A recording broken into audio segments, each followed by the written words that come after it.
Good morning, welcome to GTV Breakfast. And today is World Water Day, as King Kaf has said. We're going to be talking all things water, access to potable water in Ghana as well. You want to stay with GTV Breakfast for all of those conversations so that you know how much of Ghana's population does have access to clean water. I am Malti Tisai Sade, coming to you live from Studio 1 here at GBC Kanda. I'm bringing you the GTV Breakfast News now. Wherever you are in the world, you can watch us on DSTV channel 278. I'm dressed as an Akan queen this morning. I'm sure I'll get a name and a title by the time I close the news and bring you sports at 7 a.m. So do endeavor to watch us now. Follow us on our social media handles at GTV Ghana on Facebook, on YouTube, and on Twitter. A lot of stories making headlines this morning. We'll take you to the court. Then we'll look at some crime issues. We'll do some agriculture, and then we'll do politics. Then we'll take you to the international front. Let's start off with the first story from the court, where the Accra High Court has sentenced 5 persons convicted over their involvement in the Western Togoland disturbances in 2020 to a maximum of 5 years in prison in hard labor. The judge, Justice Mary Yanzu, pronouncing the sentence yesterday, March 21st, 2023, said the sentence is to serve as a deterrent to persons who may have similar intentions in the future. The court convicted the accused persons after finding them guilty of offences contrary to the Prohibited Organizations Act 1976, SMCD 20.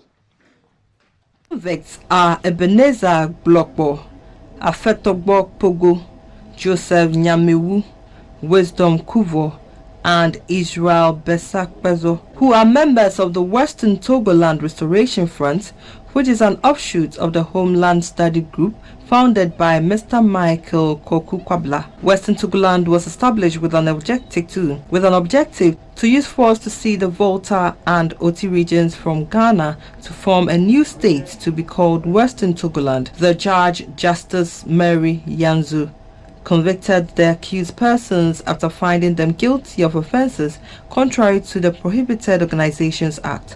The accused persons were charged with attending meetings of a prohibited organization, making contributions to the funds of a prohibited organization, participating in the campaign of a prohibited organization, and being a member of a prohibited organization. Prior to sentencing, lawyer convicts Andrew Votia prayed the court takes into consideration the fact that the convicts have spent 2 years and 7 months, which in law is grounds for leniency. He also invited the court to consider the fact that his clients are first-time offenders who are in their primes under 35 years, and also the effect of the sentencing on their families. He invited the court to impose a day's custodial sentence on them, considering that they had served close to 3 years on remand and have shown remorse. The prosecution, led by Nana Adomause, opposed the mitigation plea, arguing that their actions were premeditated after they had met on several occasions to plan the attack. Prosecution also argued that their action was a direct threat to national security and so must be stopped in order to serve as a caution to others. Justice Mary Yanzu, after listening to the parties, held that indeed the action of the convicts was premeditated, considering that they held meetings prior to the disturbances. She said they are first-time offenders and in their prime, but the manner in which they committed the offense is an affront to the sovereignty of the state. She therefore handed them the maximum sentence of 5 years in hard labor. The convicts are a part of Western Togoland Restoration Front Group, which planned an attack on the Aveime and Mepe police stations and also blocked the Aveime road from Accra. Still in the court, 43 persons have been remanded at the Takwa Magistrates Court following attacks on Golden Star Wassa mines in the western region. 120 people were initially arrested for destroying property belonging to the company following disturbances between workers and some illegal miners. In an interview with the head of corporate affairs of Golden Star Wassa mines, Mr. Gerald Osei Boachi, he said the company was able to retrieve or salvage some of the damaged equipment. Assemblyman was helping us retrieve some of our equipment, although destroyed, and then the police have been arresting people. The youth have been helping the police to arrest people, trying to operate it's a cost that would have to, in terms of the time that it would take us to start operation, it's a cost in itself. In this case, most of our equipments are not functional. Even the ones belonging to contractors are not functional. Our caterers, vehicles and catering area have been vandalized. Our core shed, which has our samples, have been vandalized. So we're now dealing with the emotional challenges of some of the individuals, because some of them had to even abscond, not even to their places of abode, but further on, for fear of appraisal attacks. So we need to deal with all that. So our next line of action would largely depend on the police and what permit they give us, and then we could probably start the cleanup in preparation for restoration of some of the things that can be restored and some of the things that we can use to work, and then we start. But from where I sit, I'm not looking at anything less than a month or two. Away from the courts, let's take you to the Ashanti region. Trading activities had resumed at the Kumasi City market. Now, the market was closed after last Wednesday's fire outbreak. 35 stores were burnt with goods worth thousands of Ghana cedis destroyed. The Ashanti Regional Security Council, chaired by the Regional Minister Simon Osei-Mensah, ordered the closure of the entire market to enable investigations into the fire and to be satisfied whether the remaining facility is secured for business to resume. Upon expert advice, the Vice President, Dr. Mahmoud Bawumia, ordered the reopening of the market for traders to resume business. GBC News visited the market and reports that almost all the traders had opened their shops for business. The traders were grateful for the timely intervention by government to open the market for normal business. Some of the traders spoke with GBC News. I would have preferred the debris cleared before reopening. This is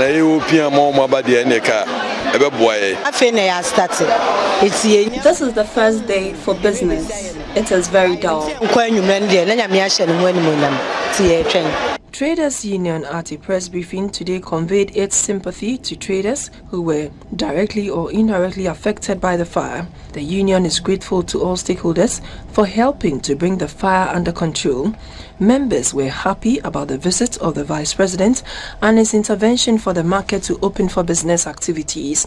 The Secretary of the Traders Association, Michael Edujemfi, said members are equally grateful for the donation by the MPP General Secretary, Mr. Justin Kodia, and asked Ghanaians for more support for the affected persons. Let's give thanks to the Vice President, Dr. Bawumia, whose intervention has made this possible, because the management decided to have the closure extended for another 1 week. By his intervention yesterday, we have been able to open the market today. And as you can observe, trading is ongoing. Those who are ready to be part of today's activities are all in, except the areas that have been condoned because of the fire outbreak. That activities are not going. So we can say so far so good. The Secretary appealed to government to speed up measures to restore the burnt portion of the market back to operation, while an alternative place is secured for them to continue with their business. Let's come back to the capital, where some structures at Kaukudi in the Ayawaso East municipality has been demolished. The exercise started at 4 a.m. yesterday and carried out by the Ayawaso East Municipal Assembly. The coordinator for the assembly declined to speak to GBC News on reasons behind the demolition. Residents and business owners woke up to the exercise carried out by the Ayawaso East Municipal Assembly. Those affected lamented that prior notice was not given before the excavators arrived. On the other hand, a few of them claim they were given notices to relocate as far back as 2020. Occupants of the demolished structures said authorities should have at least issued a final notice before embarking on the exercise. Almost 6 years to 7 years to 8 years now. So I say now, so masa omuba sorry for we muba say omato land way back 2019. Ya no ma preso ya ko first court ye renew omo and omo say omo no oma jabia manaka e ma fe ya beda baby ya betena baby agye ho ye na mokra ye nya bindi ye nya binti awe asetena eti ya ye nya adwuma mpo ne yaye afa baby ametini o ma wo nkola tu meto papa film papa wo me nko a wa film me ma mente ase. You can see the place is being destroyed. Even though they gave us a notice to leave, we're expecting that at least before a day of destruction like this, to destroy things like this, at least inform us. You know, these people came around 4 o'clock in the morning. They just came and started destroying things.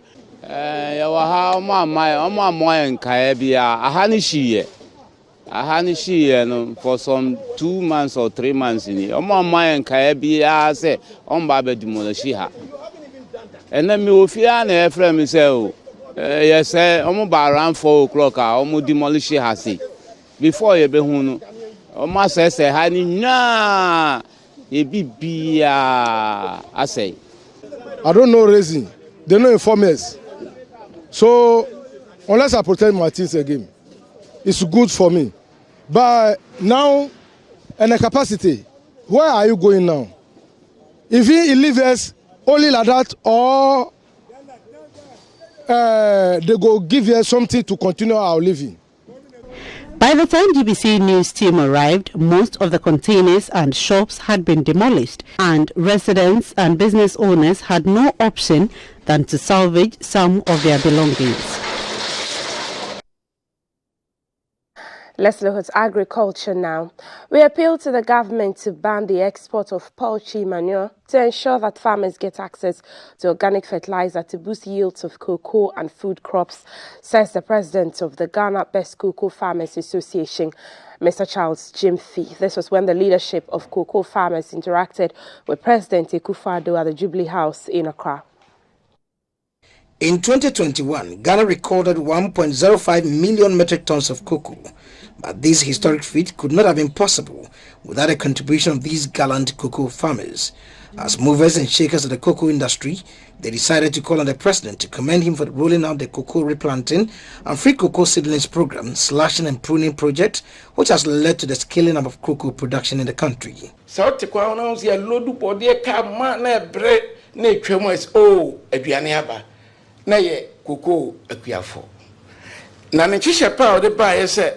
Ye twa koko ni nyina awuo na gu koko yade na ba na ye bi enwonwa se ye twa koko agu aban no etwa agu na wadua wasama usika aban no afanipa mu modua adua modowa ni niema nyina wom de achew se eyade a njeje pai we no me hu se bi wo ba bia na eya enwonwa ye. Mr. Jemfi also commended government for the cocoa pension scheme, which is at implementation stage. He had a wish list including the ban on export of poultry manure and putting roads in cocoa communities in good shape. Consider kakra the best opinion say oyesa ebe boyen and cocoa ajana ya friend poultry manure no omode ko enkrofobia so ba say no yenya binto the man no ye say abano de sika kese ekra fertilizer ewo amanone edeba fertilizer no so chemicals ne niema gum bebre say nkukobiri no so ugu nkukobiri na adwuma bia wo de ye bia so odua jeni so odua mako so ye koko no eboa anyhow bia ma asase no. President Akufo-Addo was happy that the policies introduced under his watch in the cocoa sector are producing results. Cocoa, no na ahwe ya besile. Nti abase me na afi me wa betsa Ghana benwa kese so. Ntumi da mesima cocoa kwa foda. Na me na keso Ghana na me pesa bono. Nti bibia betumi aye ama cocoa adwuma no so ahodin so kwa tumi abemu no. Masedia sesame no na mabomode amene mapafo hwe kwan ibetumi ayama musususu nya hofaso nusene ma ne ma edin Ghana na susu na no susu sheze ediensa babisi tisuze ediese de bi ezi na odizemema na kwan ze be faso ma Though interventions introduced by government are impacting positively on the cocoa sector, analysts say the destruction of farmlands by illegal miners is projected to have a negative effect on the 2023 cocoa production. Edward Nyako, reporting for GBC News. Still on agriculture, Deputy Minister for Lands and Natural Resources, Mr. Benito Usubio, has applauded Ghanaians for embracing the Green Ghana Day and ensuring gradual restoration of lost flora and fauna in the country. Presenting a statement on the floor of Parliament to commemorate International Forestry Day, he said the role played by the trees and forest covers cannot be downplayed. The focus for this year's celebration is on the impact forests have on the health of people.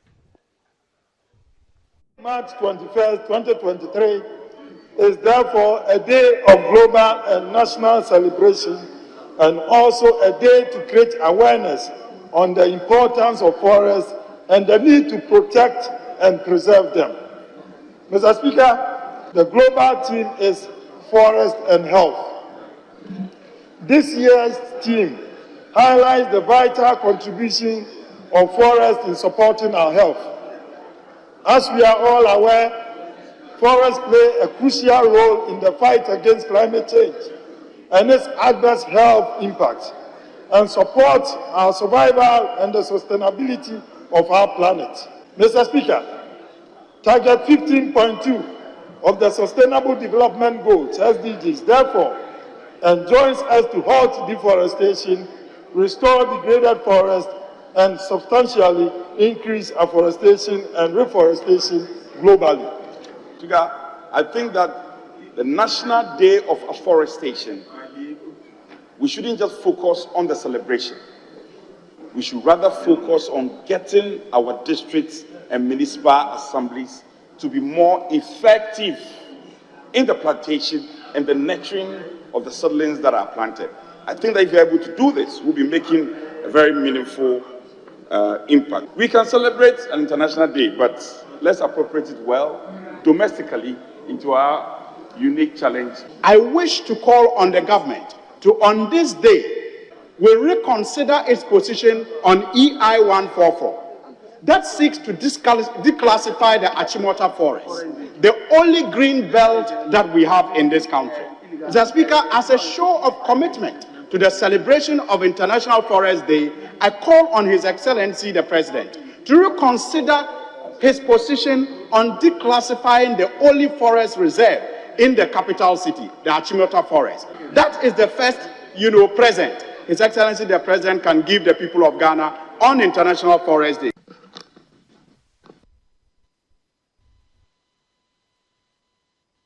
Away from Parliament, let's do politics. Former President John Dramani Mahama has filed his nomination to contest the presidential primaries of the National Democratic Congress.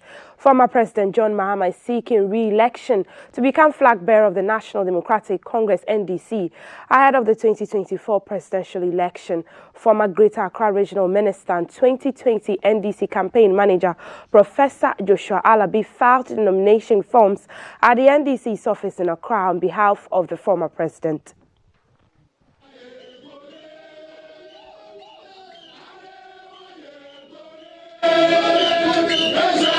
About 1 month ago, former President John Mahama, after declaring his intention to seek re-election, picked his nomination form to contest in the flag bearership race of the National Democratic Congress. Today in Accra, the campaign team of the former president has filed his nomination for the NDC's flag bearership primaries on May 13, 2023.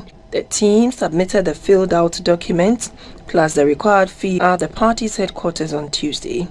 On behalf of the former president, his campaign leader, Professor Joshua Alabi, says Ghanaians are indeed yearning for the comeback of the NDC and Mr. John Mahama to continue his good works. We've toured around the whole country, and the good people of this country want the NDC back. They don't only want the NDC back, but this time they want an experienced hand. His Excellency John Mahama is a nation builder. The NDC's General Secretary, Mr. Fifi Kwete, commended the team for adhering to the party's rules and regulations throughout their campaign and assure the team of the next preparedness to ensure a free and fair vote. We want to give you an assurance that we are determined as a party to provide a very level playing field for all the contestants and ensure that at the end of the day, whoever emerges represent the true aspiration of the millions of our supporters. Professor Joshua Alabi said the Electoral Commission owes it a duty ahead of the 2024 general election not to encourage or engage in any illegalities that may mar the election. We are not prepared to cheat any party. In the same vein, we are not ready for any party to cheat us. We are also sending a strong signal to the Electoral Commission that the essence of multi-party democracy is to give the people the best. In a situation where you portray as if you are given an advantage to a particular party, then we'll get the type of performance we have today. The completed nomination forms are to be submitted between March 20 and 22nd before vetting on March 27 to 29, 2023. So far, 3 personalities have picked nomination forms to contest the party's flag bearer position: former Finance Minister and Central Bank Governor Dr. Kwabena Duffuor, former Garden City MCE Mr. Kojo Bonsu, and Mr. Ernest Krobia.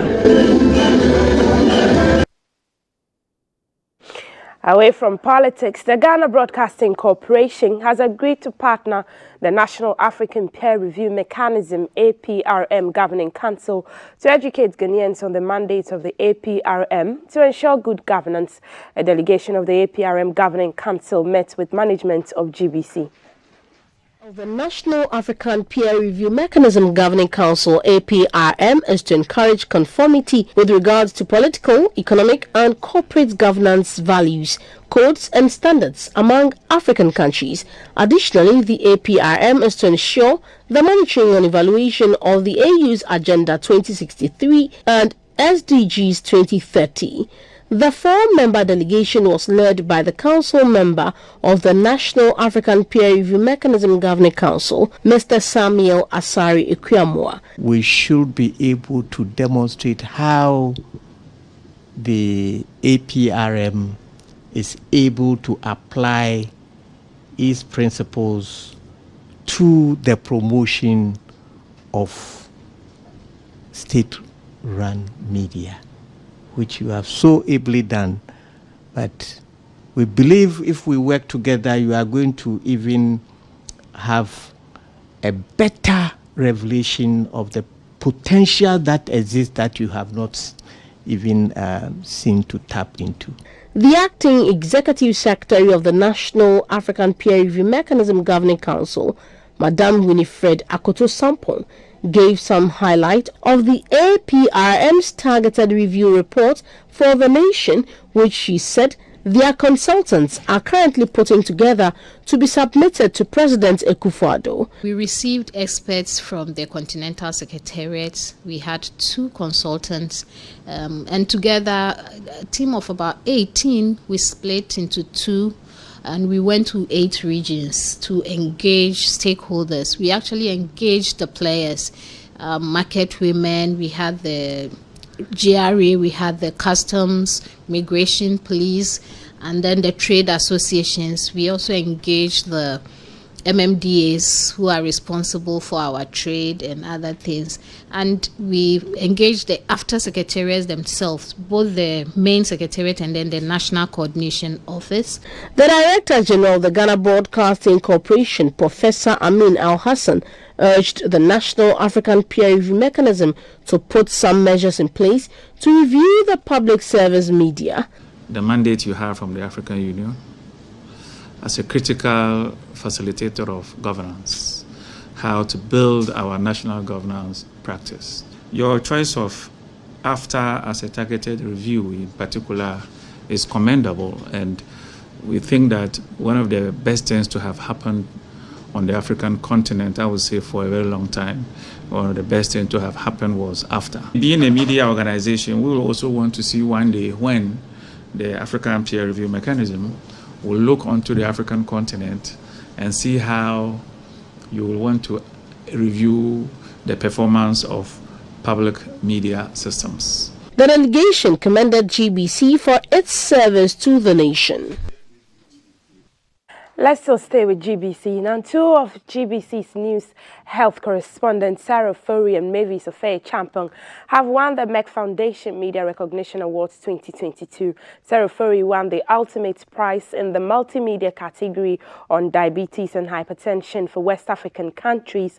Mavis Ofei-Champong also won the first in the radio category for the More Than a Mother Awards. The award was held online. It's the objective of the MEC Foundation to support journalists to spur on the awareness of fertility issues, child marriages, gender-based violence, and a healthy lifestyle aimed at preventing diabetes and hypertension.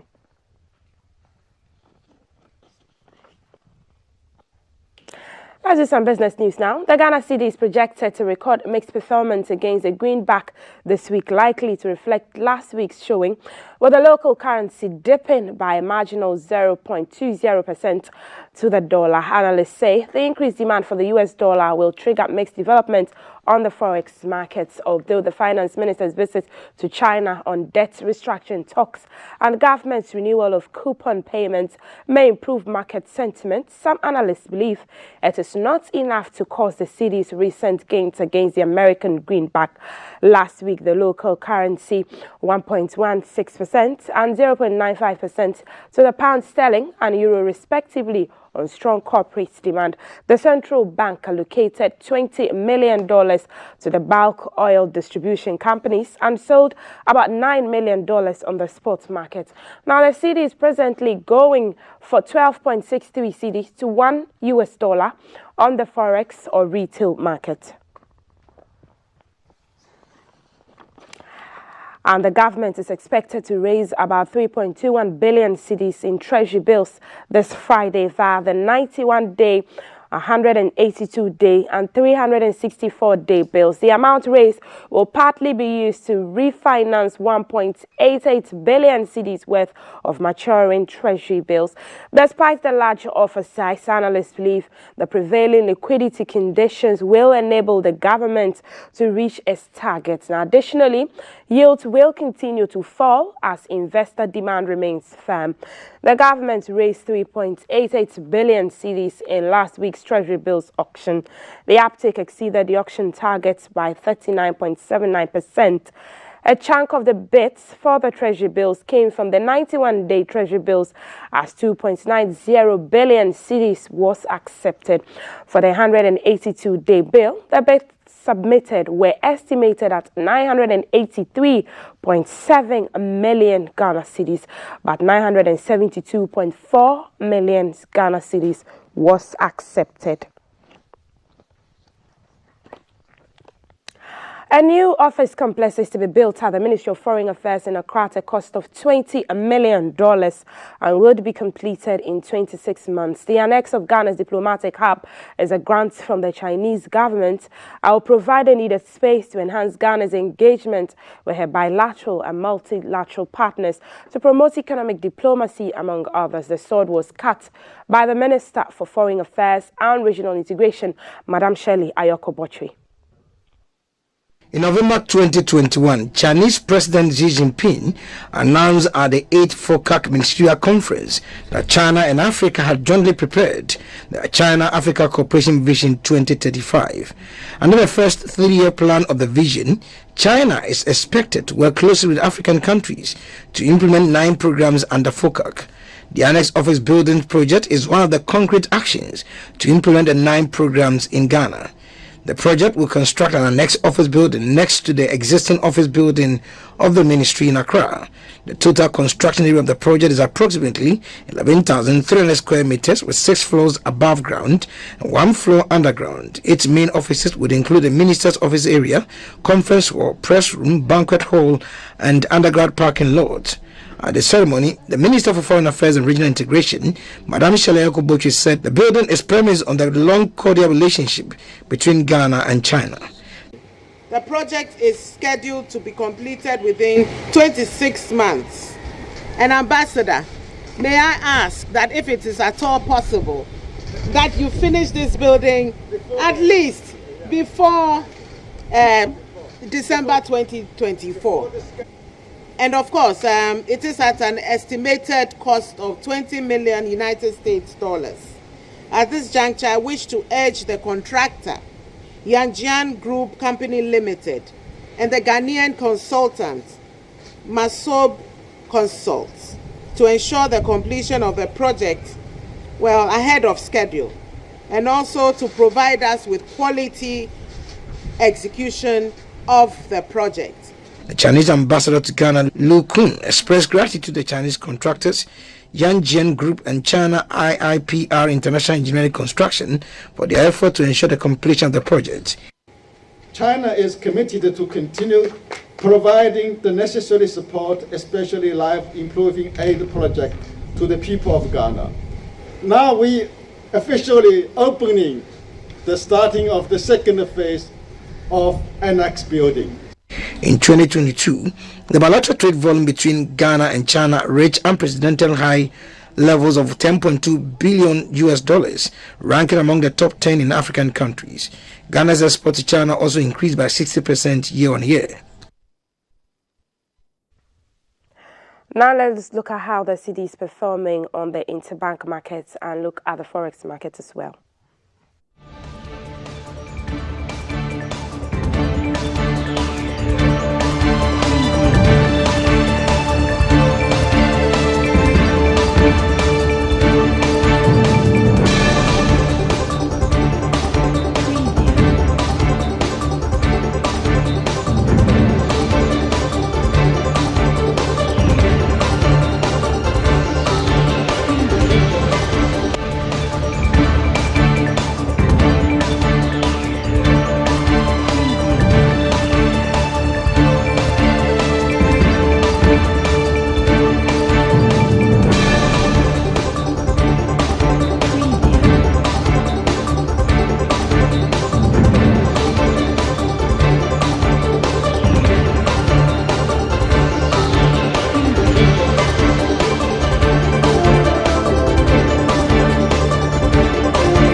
And that's it for GTV Breakfast News. We're trying to get our Chief Meteorological Office on the phone lines, and we're not connecting to it. If we do get her in the course of GTV Breakfast, we'll bring you the weather update. I am Multi Decider Sadiq.